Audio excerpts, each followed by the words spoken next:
So I mentioned something like this before a couple of times with the whole white supremacy and the trauma thing, and how there's been a lot of social engineering on melanated people, especially the ones considered to be quote unquote black, even though, well, really they're usually talking about certain people, but then other times they'll like lump a lot of people in that or the African American label. So anyway, white supremacists will commonly like try to make excuses for the stuff they do by saying, well, black people are always doing this, and then they'll bring up stuff that happens in the ghetto and all of that, and then they'll like try to put certain behaviors of black people, and of course the house Negroes who are always looking for approval from Caucasian people and all that are going to be like, well, maybe it is true, maybe this is all I am, and maybe this is what being black is, and all that crazy stuff that the brainwashed house Negroes think. And so really, like I've said before, the behaviors that are associated with being black or like a black American, specifically a slave trade descendant, is really just being traumatized.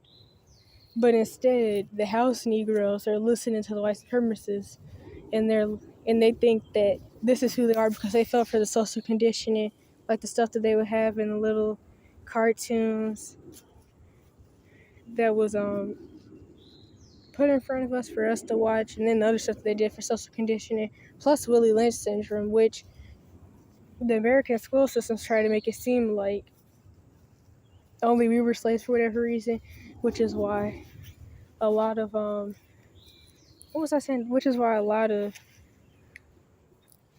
wait a minute, hold up.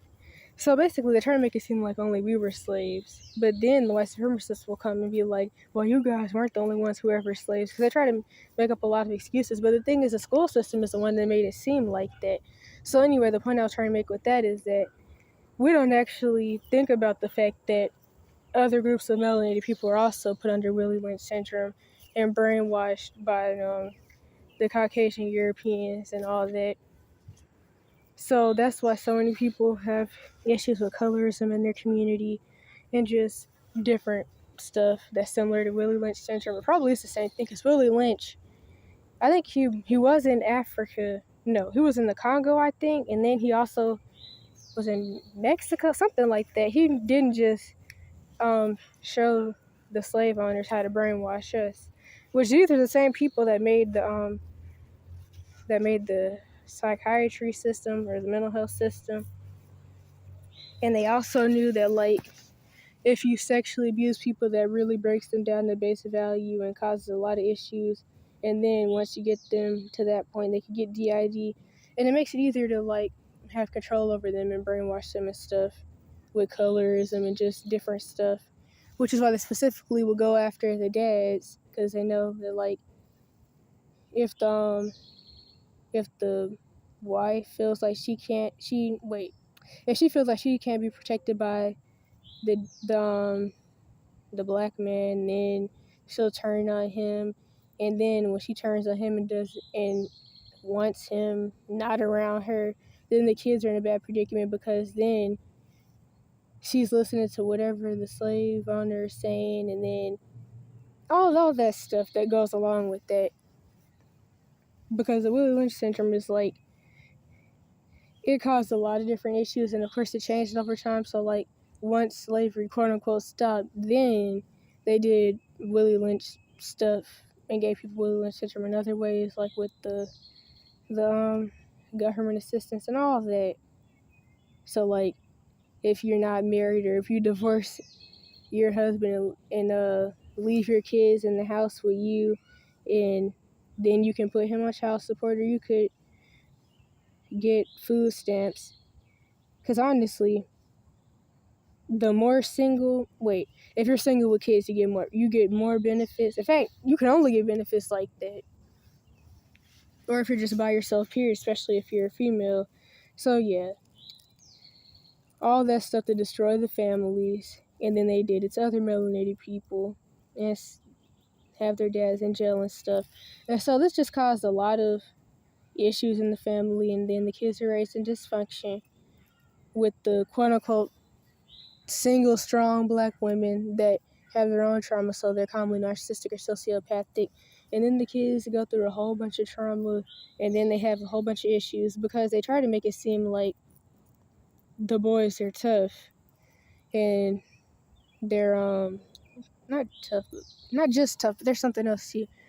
They're tough and they're hard and all that stuff, and that's why they're shooting each other. But for one, they're really shooting each other because they're weak and they're effeminate and they don't know how to handle their emotions, and because of self-hatred. So they hate people that look like them, which is a part of the social condition and Willie Lynch syndrome.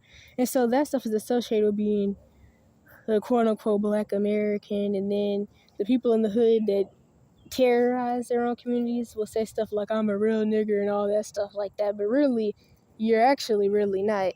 You're just a dark-skinned white supremacist. There's nothing real niggery about that. But they fell for the social condition and they think that this is who they are. But really, all of that stuff, the bad things that are associated with being quote-unquote black, and the white supremacists will tell the ones that really believe this anyway and don't know any better, which isn't me. Then they'll tell them, the white supremacists will tell them that this is just who they are and all that. All of it is really just trauma symptoms. None of it has anything to do with a quote-unquote culture. If anything, that was their culture that we had learned from them. But none of that has anything to do with quote-unquote our culture, because that's not culture. I don't even know how that's cultural. It's just being traumatized. Because, like people have said before, and I'm not saying that people should shoot Caucasian people, but I'm just trying to make a point. They don't do anything to the Caucasian people that come into the hood. Like, there are white dudes that'll go to the hood and make YouTube videos and all that, and they'll be A-okay and they'll get along fine with everybody else because they're not shooting them, they're shooting each other. It's a self-hatred thing. I forgot that dude's YouTube channel, but I mean, I think there's a couple that have made videos where they just go to the hood and make videos about it. So, all of it is just trauma symptoms, the shooting, people that look like you, and the kids acting bad at school, which I actually seen this one white supremacist dude say in a YouTube video a teacher had recorded of a girl having an emotional breakdown. This dude in the comment section was like, that's just how the black families are. The kids, it was something like this. He was like, the kids that grow up in dysfunctional, wait a minute.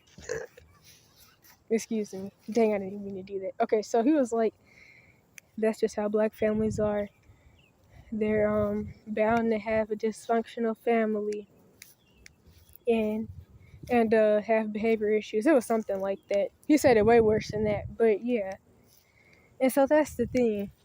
Instead of the people, really, I mean, this could really go for all abuse people because, I mean, everybody should get their stuff together. But since this is specifically put on certain people, instead of, like, specifically the ones in the hood, which I used to live in the hood, taking accountability for traumatizing their kids, and that's why their kids, quote unquote, have mental problems, and they're taking them to a psychiatrist, and they're getting put on ADHD pills, which isn't even always because of trauma. It's also because of the school's racism, since the school system was built off eugenics and to indoctrinate people. So not all the kids who are getting labeled off as ADHD actually have trauma. It's just a racial diagnosis. So like any dark-skinned person they see supposedly has ADHD, which is also how the schizophrenia thing goes a lot of the time. But still, they're not taking accountability for traumatizing their kids. They're not even taking accountability to heal from their trauma and help their kids heal after they already know that they're doing something wrong. Instead, they're just saying, well, this is what the white supremacists said we are, and this is just how black people are. And the people, that's just a mindset that House Negroes have a lot of the time, because it's like they're always looking for approval from Caucasians. They're always looking to listen to anything that a Caucasian person says. anything they say. And they're always what do people say? It's actually a better saying. They always trying to make master proud or something like that. It was something like that people say. And so they listen to this stuff, and instead of taking accountability for traumatizing their kids or wanting to heal from their trauma, they're just saying, "Oh, this is just how we are." And so that's the real issue in the hood. I don't even know why so many people want to pretend to be from the hood anyway. I mean, I know they say that it's because they look up to these rappers, the rappers that have never lived in the hood anyway, ever. And don't even, they make songs about doing drugs to get you to do them, but they've never done a drug in their life. That's stuff like that. But I mean, I just don't get why people will look up to it, because the hood isn't what people think it is. They glamorize the struggle life, but it's not even, it's just like, the hood is just filled with child molesters and child abuse and domestic violence. That's all the hood really is. I mean, I know that's anywhere, but specifically for the people who look up to the hood and want to pretend that they're from the hood, that's all it is. So you want to pretend that you've been witnessing domestic violence and getting molested, basically, because that's all it is. It's just a place to go get molested and addicted to drugs.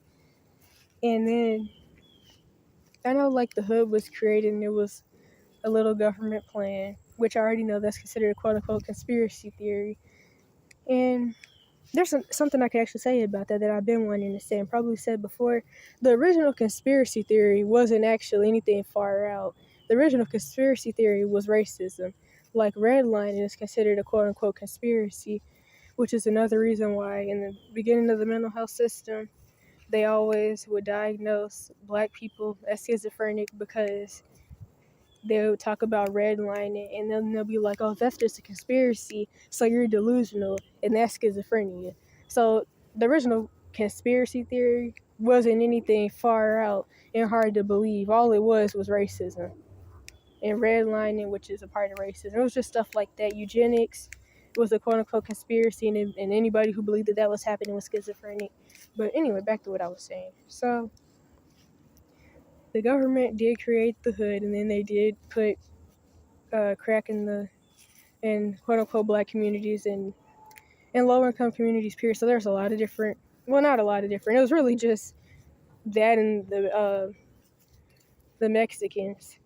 So, well, not just the Mexicans, different types of Latinos. But yeah, anyway, they did put drugs in the communities to get the dads out of the home and in jail and to mess up the families. And to traumatize the kids so that way they could put the kids in special ed, and the kids would be born with different mental problems because of being a born is born crack addict a term? I know there's born heroin addict, and then there's fetal alcohol. Anyway, a born drug addict, whatever you call it. So the kids could be put in special ed, and then they could label the kids off with mental problems so they could get money in the mental health system. And then also, so the moms would be bringing child molesters into the homes and 30 different boyfriends because the dad wouldn't be there because he'd be in jail, or because they brainwashed her so much with the Willie Lynch syndrome she doesn't even want Black men around. Well, just one Black man, and to marry that one dude, she wants to date a lot of different people, so the kids are getting molested by all types of people. And that was all a part of the agenda.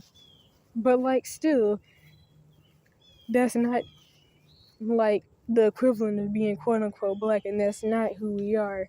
And anybody who really believes that, for one, you need to do some research. Two, you need to stop being a house and Negro. And three, you really need to take accountability, because even though they did create the hoods and all that, still the information for the whole agenda has been out there to the public, and anybody who isn't trying to break out of this little system cycle that they've had set up for us needs to take accountability.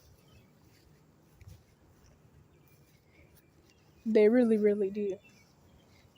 Because it's really just annoying to me that there are still some people that still fall into this system of, and then they jump into feminism, because originally that was created by the white supremacist females, but then they wanted to drag Black women in another plan to destroy the homes.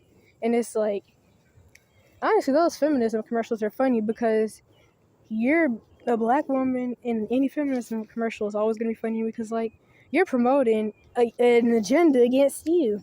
This was an agenda for your kids to be traumatized or end up dead from gun violence or end up in a gang and in jail. This was against you. And you're sitting in these commercials talking about some women's rights when you really should. It's just so funny to me. It really is. People fall for anything and go along with anything. So, yeah, anyway.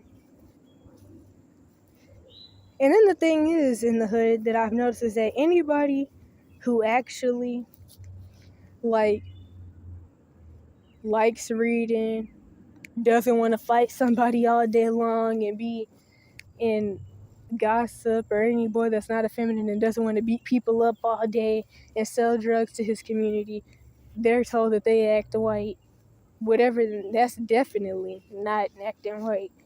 And then it's like it's like the house Negroes really associate their entire being as being quote unquote black, whatever that even really means, with being traumatized and showing trauma symptoms all day and bad impulse control and stuff like that.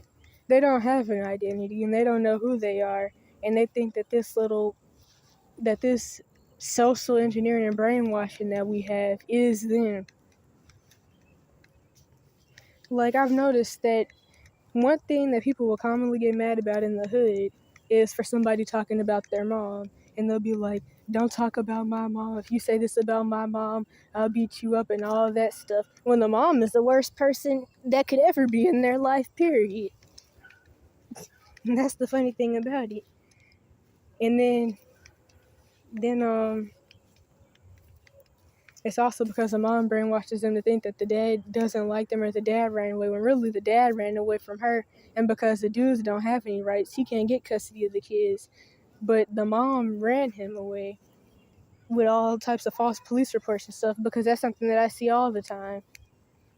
You're calling the police on him, lying and saying he's harassing you, but really he's trying to come get his kids from you because you're letting your boyfriend molest the kids, which I've seen people commit suicide because of that in the hood. But of course, the whole situation, the reason was covered up. But the police wouldn't care anyway, so it doesn't make a difference because there is no system put in place to help abused kids or anybody under 18 with jack diddly. I mean, there's really no system put in place to help too much anybody. But yeah, so they feel like their mom is somebody to always defend when their mom is the worst person that they have in their life. So many boys are always saying, don't talk about my mom, and I'll do this for my mom, and I want to buy my mom a house. When your mom is the reason you're addicted to drugs and traumatized, but they're just so brainwashed. Not that I'm saying it's their fault. They're brainwashed by her, and they have cognitive dissonance to where they think that she's just the number one person. And it's the dudes with moms like that join the LGBTQ community.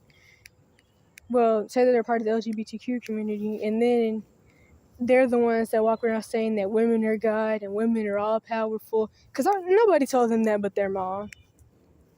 Nobody told them that but their mom.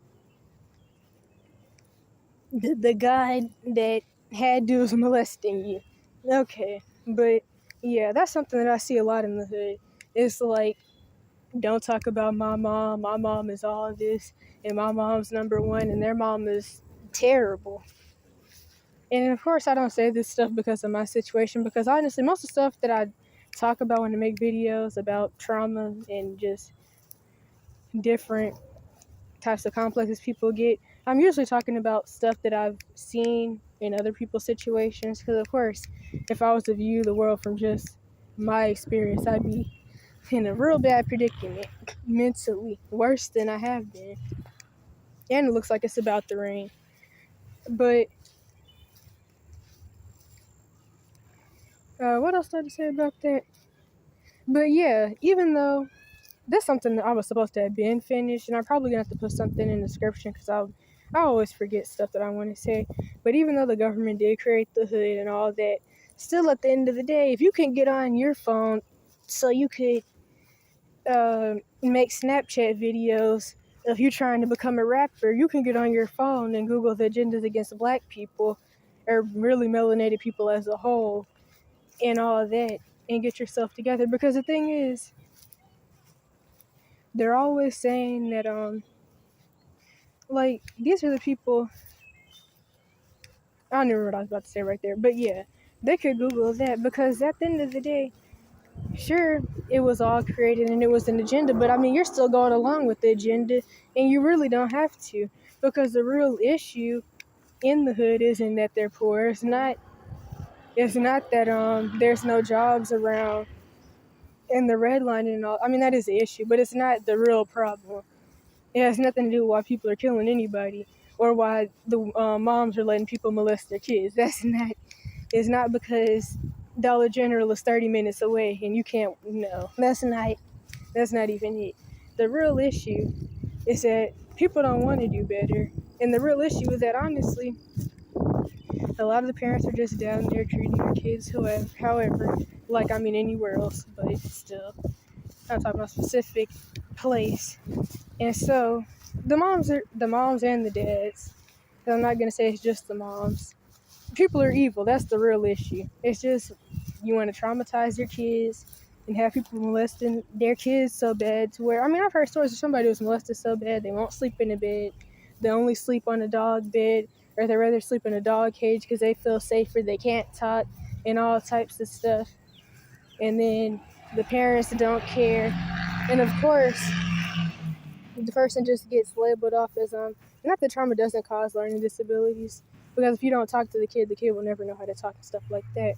But the kid will get labeled off as autistic and all that because they can't talk, because they've been sexually abused so bad.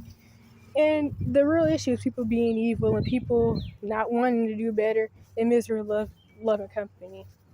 Yeah, that's the real issue.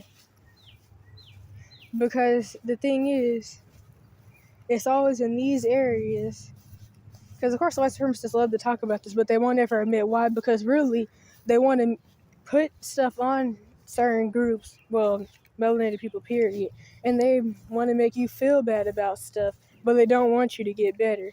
So instead, they'll be like, well, you do this, but they won't say, I know you do this because this, and that happened, and we did this. They won't ever say that. So the schools have a lot of issues because people there are fighting a lot. Some of the kids are always asleep because they don't get sleep at home because of different little abuse situations.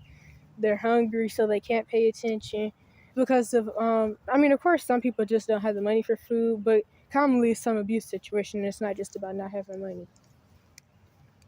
So these are also the, well, I mean, there's alternative schools in this area, but at the alternative school I went to, there was actually more white kids, but that's still not even the point, because of course people having the behavior problems to get put in there is always because of abuse anyway. Everybody in there is being abused, but nobody cares to get them out the situation. And the only real way to help abused kids is to do it illegally, because there's no system put in place to help them, and there's actually laws put in place to keep people from helping and to keep the kid in the abuse situation, because they know the more traumatized people walking around with the more people walking around with unhealed trauma, the more messed up people there will be in the world, and the more mess will happen, and the more people will shoot up schools. So anyway, yeah, the schools have all those issues because the people in there are being abused, and then it's made to seem like, well, they're just acting like this because this is just how black people act. But of course, the ones that don't get abused don't act like that. The ones who have dads don't act like that. Actually, that reminds me of something else I wanted to say. I really hope I have enough space for this, because I really don't want this to become a disrupted file. But anyway, before I stop recording, they try to make it seem like certain people just don't have dads, but that's actually not true, because like I said before, the rich white people are actually the ones that don't spend any time with their kids because they send their kids off to boarding schools and stuff. But yeah, there's that. And also, people that don't have, well, boys that don't have dads act the same, because people react to trauma in similar ways. They try to make it seem like this is just how black boys act because they just act this way. But the ones that don't have dads, because it's not that nobody has a dad and just all African Americans don't. It's not like that. So the ones that don't have dads act no different than a white boy that doesn't have a dad. And then also, the environment plays a role because, of course, somebody who doesn't have a dad and they have trauma because of that, but there's no way to get drugs in their area, aren't gonna like start selling drugs. And if there's no way to get guns, they're not gonna start shooting people because they can't. But in the area where they could, they will. So the white boy who doesn't have a dad will run around doing drugs. I mean, drug addiction comes from childhood trauma anyway. They're gonna run around doing drugs and try to join a gang just like a black person would, quote unquote black. And yeah, so it's really like it's oh, just wait a minute. I just walked into a spider web. I messed that all up. Anyway, yeah, so now I'm sweating it. I'm breathing fast. I don't even know why.